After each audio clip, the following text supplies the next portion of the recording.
I'd build a consulting business, and basically every senior leadership team that I was sitting down with and having a conversation with about high performance teams or high performance culture or hitting the numbers, bottom line performance, whatever you want to call it, they were all like, oh my God, but we're just exhausted. We've been sprinting for years, probably since COVID. We've been rushing and running, and it's more all the time.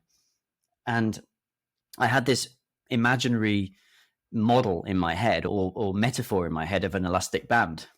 And to me, the concept of the elastic band is, if we think about the elastic band as us, we've got all of these things that are pulling us to be high performers. They're pulling us in one direction. It's about all the things that you do in a high performing teams program. But we've also got all these other things that are pulling us backwards. And people aren't generally aware of those. And what happens if you stretch an elastic band in two different directions too much? Well, of course, it snaps. And that was the issue that a lot of these teams are facing. And so I started to look around and thought, well, is there a book? Is there a guidebook? Or is there a recipe that people can follow that help them to detension the bad stuff and tension up the good stuff? And there wasn't one.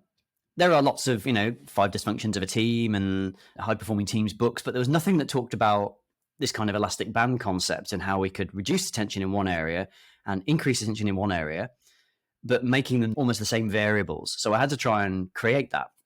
So over the course of the last 3 years, we did a whole heap of research with various organizations and about 1,400 employees. We interviewed them, we talked to them, we learned about them, and started to glean what these variables might be.